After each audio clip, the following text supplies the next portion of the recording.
Letter of the Illuminati. Dearest citizen of the world, I believe the time has come to reveal to you some of the perplexities you have faced in recent decades. It is well for you to understand some of these things so that you might know how to behave in the new order now taking shape on the earth. We want you to be able to become fully involved and integrated into our new society. After all, this is for your best interest if you will do. First of all, it is well that you understand some of our purposes so that you may more fully cooperate. I cannot tell you the hard times you will face if you resist us. We have ways of dealing with resistors. We have eyes in every level of government in every nation of the world. State secrets are fully known to us. Consider the President of the United States. Even though he regularly breaks every known check on his power, no one can stop him. He goes ahead and does whatever we want him to do anyway. The Congress has no power to stop him. He does what we want since he knows if he does not, because of his rather dark character, we can have him removed in a moment's time. You cannot take us to court because you can't see us, and the courts are our servants as well. We run everything, yet, you do not know who to attack. We rule the world and the world cannot even find out who is ruling them. This is truly a wonderful thing. In our media we present before you exactly what it is we want you to do. Then, as if in a flash, our little servants obey. We can send American or European troops to wherever we like, whenever we like, and for whatever purpose we like, and you dutifully go about our business. How much more evidence do you need? We can make you desire to leave your homes and family and go to war merely at our command. We only need to present some nonsense to you from the President's desk or on the evening news and we can get you all fired up to do whatever we like. You can do nothing but what we put before you. We have generously taxed you and used that money to make such sophisticated weapons you can in no way compete.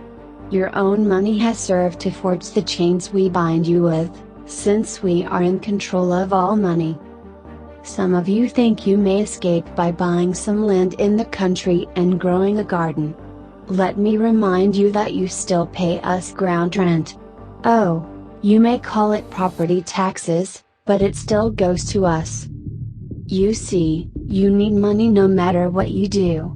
If you fail to pay your ground rent to us, we will take your land and sell it to someone who will pay us. Do you think we cannot do this? And with your ground rent we pay for the indoctrination of your children in the public schools we have set up. We want them to grow up well trained into the system of our thinking.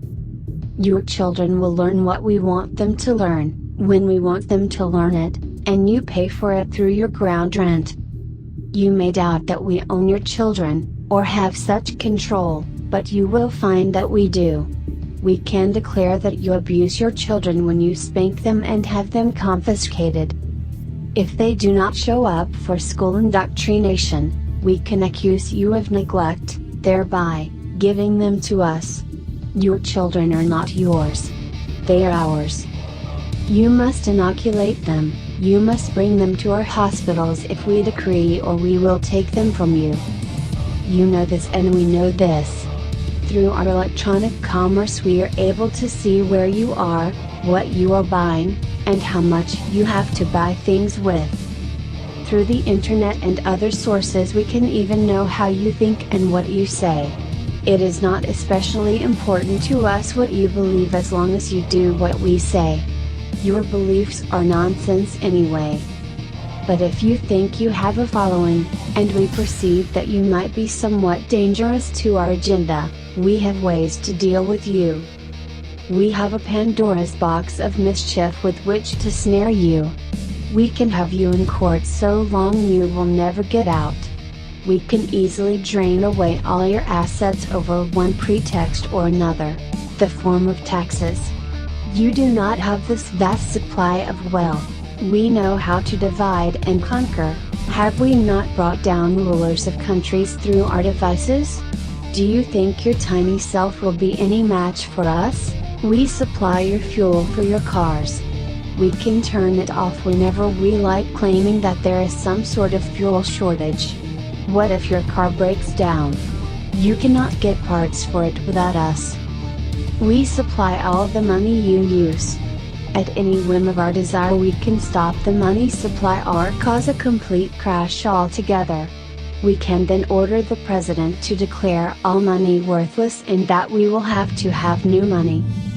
All of your stashes of cash will go up in smoke in a moment's time. Don't you need food? If necessary, we can cause a truckers' strike which would stop deliveries of food to your local store.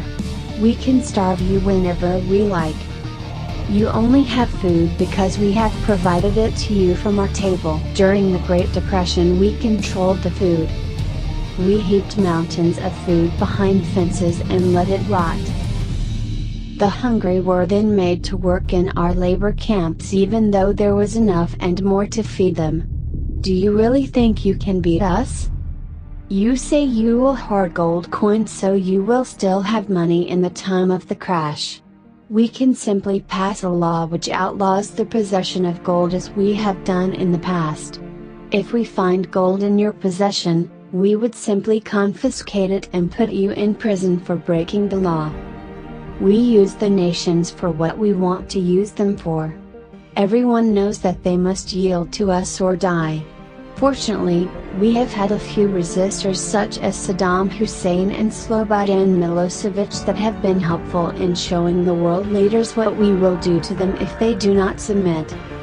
There is only glory in following our purposes and doing what we say. Our kingdom is the kingdom of money. Excuse me, but I must confess that we are the rulers of the kingdom of non-money.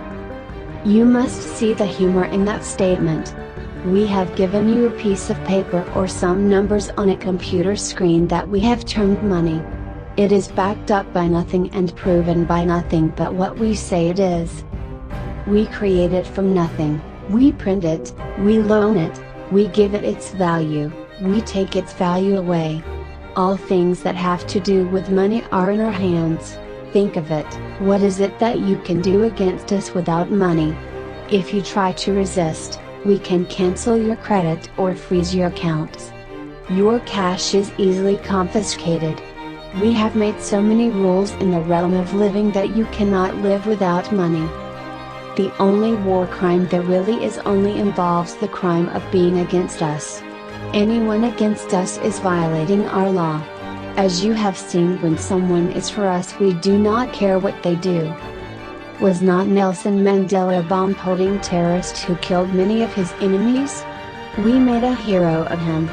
We observe no laws when it comes to war. We do what we want, when we want, and where we want. We can starve nations to death, we can ruin civilians and any other horror for which we would take our enemies to court. Look at our example. We bomb Serbia out of its wits, bomb Kosovans out of their homes, poison their rivers and streams, turn off their electricity, making a grand crisis in that country. And then we masterfully make it appear it is all Mr. Milosevic's fault and he needs to go to court for it. It is the same way we made our inferno at Waco look like Mr. Koresh's fault. We do not want you to escape free, and that is why we have made it as we have. You are our property. We will not permit you to buy or sell unless you submit to our mark of authority. If you go to court against us, we will wear you out there and in the end you will lose. If you use violence, we will end up having you in one of our labor camps, more specifically called prison industries. You need our money, our entertainments, our fuel, and our utilities to function, and if you don't have them, you feel deprived. By this, you are made to yield to our will. Sincerely, your globalist friend.